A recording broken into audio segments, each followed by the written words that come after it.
From downtown to the out of town, Royal Enfield Shotgun 650 is here.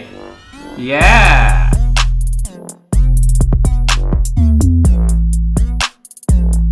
Hello guys, what's up, this is sense. कैसे हो आप? और आज का जो मुद्दा है वो है रॉयल एनफील्ड शॉटगन 650 2024। काफ़ी टाइम से इस बाइक की वेटिंग हो रही थी। जब इंट्रोडक्शन हुआ था इस बाइक का तब ब्लू ब्लैक कलर का हुआ था, बट वो एक काल्पनिक बातें थी। अब वास्तविकता कुछ और ही है।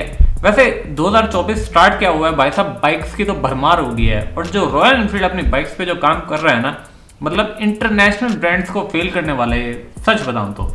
और बीइंग एन इंडियन प्राउड होता है यार, ब्रांड ये इंटरनेशनली भी इतना अच्छा परफॉर्म कर रहा है। So without wasting any time बात करते हैं आज की बाइक की, दैट इज शॉटगन 650। वैसे रॉयल एनफील्ड की जितनी भी बाइक्स आती हैं वो वेरिएंट्स में आती है, कोई सिंगल बेसिक स्टैंडर्ड वेरिएंट नहीं आता, जो कि बहुत ही अच्छी बात है। और इंटरनेशनल ब्रांड हो रहा है, बहुत अच्छा परफॉर्म कर रहा है। और इस बाइक के भी बाकी हिमालयन 450 या फिर हंटर 350 की तरह इसमें भी 3 वेरिएंट्स आते हैं। फर्स्ट है कस्टम शेड जिसका प्राइस है 3,60,000। दूसरा है कस्टम प्रो जिसकी कॉस्ट है 3,70,000। तीसरा है कस्टम स्पेशल जिसकी कॉस्ट है 3,73,000। वैसे अब तक की ये सबसे कॉस्टलीस्ट रॉयल एनफील्ड की बाइक है। वैसे रॉयल एनफील्ड को हम रॉयल एनफील्ड के नाम से कम बुलेट के नाम से ज्यादा जानते हैं। बुलेट, और अब ये बाइक बुलेट का भी बाप आ गया, दैट इज शॉटगन। तो नो डाउट बहुत ही बीस्ट बाइक है ये। और ये 240 kg इस बाइक का वेट है, बहुत ही हैवी वेट है। सीट हाइट इसकी 795 mm है। मीटियोर से, सुपर मीटियोर से इसकी सीट की जो हाइट है वो 5 mm कम है। तो वैसे कोई हाइट का तो इशू है नहीं इस बाइक में। वेट का है बट स्टिल क्रूजर बाइक है भाई, वेट का इससे कोई लेने देना नहीं है। क्रूजर बाइक हैवी नहीं होगी तो मजा भी नहीं आएगा। बात करते हैं इसके इंजन की। 648 सीसी का जो प्रोड्यूस करता है 46.4 bhp, 6 speed manual, 240 kg weight है जैसे मैंने आपको बताया। 13.8 लीटर का फ्यूल टैंक है और 795 mm की सीट हाइट है। 4 कलर्स इस बाइक में आते हैं, that is stencil white, green drill, plasma blue and sheet metal grey. ये चारों के चारों कलर इसमें बहुत ही सुंदर लगते हैं, नो डाउट। मेरे जो पर्सनल फेवरेट है वो है शीट मेटल ग्रे, उसका प्राइस भी सबसे कम है। और इवन ग्रीन ड्रिल में और बाकी कलर्स में अच्छी लगती है, बट मेरे को सिंगल टोन के हिसाब से ये बाइक बहुत ही सुंदर लगती है, ग्रीन ड्रिल और ब्लैक मेटल शीट। इसके मतलब ये तो एक नॉर्मल बातें होंगी, इसमें अच्छी बातें क्या है, मतलब आई जस्ट सरप्राइज कि जब मैंने इसकी अच्छी बातें देखी, मतलब इसकी जो फीचर देखे मैं हैरान हो गया भी कि ये जो बाइक है दिखने में ऐसी इतनी अच्छी नहीं है, इसके फीचर्स भी कमाल के हैं। यूएसबी चार्जिंग है, ट्यूबलेस टायर्स हैं, एलईडी हेडलैम्प्स हैं, नेविगेशन है, यूएसडी फॉक्स है, मैन यूएसडी फॉक्स, मतलब हर एक सुपर बाइक में और इवन क्रूजर बाइक में मतलब एक यूएसडी फॉक्स मैं जरूर देखना चाहता हूँ। एस्पिरेशनल स्टाइलिंग है और इंजन ऑब्वियस है, एक बहुत ही बीस्ट वाला 648 सीसी का इंजन है। सुपर मीटियोर में भी यही इंजन है और इंटरसेप्टर 650 में भी यही इंजन है, बट एस्थेटिकली जैसे कहे कि चेंज है थोड़ा सा। इसके इंजन का मिड रेंज टॉर्क बहुत ही अच्छा है जैसा कि एक्सपर्ट्स कहते हैं।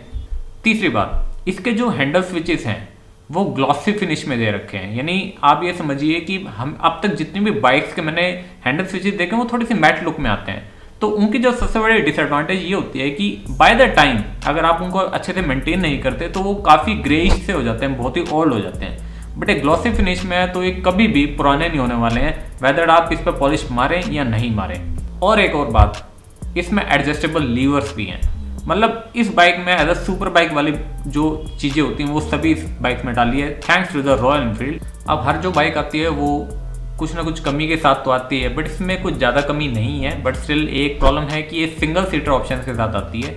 आपको बैक सीट मिल जाएगी बट आपको एज अ एक्सेसराइज लगवानी पड़ेगी। अगर आपको करियर लगाना है, लाइक पीछे आपको सिंगल सीट ही चाहिए, बकेट सीट इसमें आती है और कस्टमाइज सीट आती है, बट उसके पीछे अगर आपको कैरियर लगवाना है तो वो भी लग जाएगा। आपको स्पेशल अलग से पिलियन राइडर की सीट लगवानी है वो भी लग जाएगी, बट वो एज स्टैंडर्ड नहीं आती, वो आपको लगवानी पड़ेगी रॉयल एनफील्ड के एक्सेसरीज से। एक्सपर्ट्स ये कह रहे हैं कि राइड क्वालिटी इसकी थोड़ी सी स्टिफ है, बट मैं नहीं मानता, क्योंकि यार रॉयल एनफील्ड की जो बाइक्स है वो all about the long routes, और लॉन्ग रूट्स की बाइक्स होती हैं तो वैसे उस हिसाब से इसकी इंजीनियरिंग भी करी जाती है। तो मैं नहीं कहता इसकी राइड क्वालिटी स्टिफ होगी। और कोई भी बाइक आप लॉन्ग राइड पे लगाते हैं, कोई भी लेके जाते हैं कोई भी बाइक, वेदर से स्ट्रीट फाइटर बाइक या लॉन्ग टूर बाइक, तो ऑब्वियस है कहीं ना कहीं तो बंदा थकता ही है। ऑब्वियस है riding a bike is like burning your calories, so obvious बंदा कहीं ना कहीं तो थकता ही है। ये तो आदत डलवाने वाली बात होती है कि आप किस बाइक की तरफ से आप बने हुए हो। तो मैं नहीं मानता कि इसकी राइड क्वालिटी स्टिफ होगी, एक्सपर्ट्स का मानना है, बट एक्सपर्ट्स का यही है कि वो रोज एक बाइक तो नहीं चलाते हैं, वो रोज अलग अलग बाइक चलाते हैं, तो उनका अपना अपना व्यू होता है। मेरा ये बिल्कुल नहीं मानना है कि इसकी राइड क्वालिटी स्टिफ होने वाली है, बिकॉज आपको कंफर्टेबल सीट मिलने वाली है, क्रूजर इंजन मिलने वाला है, इसके जो राइडिंग पोस्चर है रॉयल एनफील्ड का तो वैसे ही बहुत कंफर्टेबल होता है। और एक और बात, वेट इज़ हैवियर। और वैसे 240 kg, मैं ये नहीं मानता कि इसका वेट हैवी होने से एक बहुत बड़ी डिसएडवांटेज है। इसकी सीट हाइट बहुत ही नीचे है, और नीचे होने के बाद नाते जो इसकी सीट हाइट है उस पर अगर इतना वजन अगर है बाइक का, तो मेरे को नहीं लगता कि कोई भी दिक्कत आने वाली है इस बाइक में। और क्रूज़र बाइक है, क्रूज़र बाइक में वेट होता ही है। हल्की क्रूज़र बाइक तो चलाने का कोई मज़ा ही नहीं आएगा, आप खुद सोच के देखो। कंपटीशन की बात करें तो इसी की फैमिली से ही कंपटीशन है इसका, दैट इज़ सुपर मीटियोर 650 और इंटरसेप्टर 650। तीनों बाइक्स में सेम इंजन है, और ये एक टाइप से समझ लो कि एक कज़न ब्रदर्स ही एक दूसरे के। सो कंपटीशन मैं नहीं मानता कि इस बाइक का कोई होगा। और जिस हिसाब से फीचर्स इसमें दे रखे हैं, और जिस हिसाब से इसकी प्राइसिंग है, और जिस हिसाब से इंडियन ब्रांड है, मेरे को नहीं लगता कि कोई भी इंटरनेशनल ब्रांड इस बाइक को बीट कर पाएगा। वैसे बेनेली की 502C है, बट उसमें इतनी फीचर्स आपको नहीं मिलेंगी जितनी इसमें मिलेंगी आपको। और even servicing, after sale service के रिगार्डिंग भी आपको कोई प्रॉब्लम नहीं होने वाली, because it's a royal Enfield. अब मेरा क्या पॉइंट ऑफ व्यू है इस बाइक को लेके कि मैं क्या चाहता हूँ इस बाइक में, काश वो ऐसा होता। रॉयल एनफील्ड की जितनी भी बाइक्स आ रही हैं, लाइक इंटरसेप्टर है, मीटियोर है, या फिर शॉटगन 650 है, इनका जो रेडिएटर है ना वो काफ़ी छोटा है।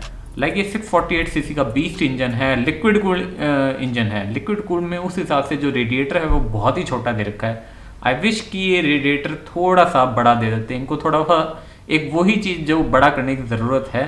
बाकी rest of the things are fine. Exhaust की साउंड, इंजन का जो लुक है, जो पूरी बाइक की लुक है, टायर साइज, इवन जो रॉयल एनफील्ड का इस बाइक का फ्रंट डिस्क है उतना ही बड़ा इसका रियर डिस्क है, जो कि बहुत ही अच्छा है। उस करके क्या होता है कि आपके जो बैक रियर व्हील का जो अलॉय व्हील है वो हार्डली दिखता है, बिकॉज उसमें इतना कुछ भरा होता है जो कि देख के बहुत ही अच्छा लगता है। बट स्टिल मैं रॉयल एनफील्ड को यही सजेस्ट करना होगी, अपने रेडिएटर का जो साइज़ है वो थोड़ा सा बड़ा करें तो काफ़ी अच्छा लगेगा। तो ये था आज का vlog related to the Royal Enfield Shotgun 650। आपको ये बाइक कैसी लगी, do comments in the box. मिलते हैं आपको नेक्स्ट व्लॉग में related to the new bike. वैसे जनवरी अभी आधा भी नहीं बीता और अभी बहुत सारी बाइक्स लॉन्च होने वाली है। हीरो की मैवरिक लॉन्च होने वाली है, हस्क्वार्ना की 40 विन, स्वाट पिलन लॉन्च होने वाली है, और भी बहुत सारी बाइक्स लॉन्च होने वाली है। So for the new biking updates do subscribe my channel. This is Sansh, till then ride safe, ride hard. अपना भी ध्यान रखें, अपनी बाइक का भी ध्यान रखें, एंड yeah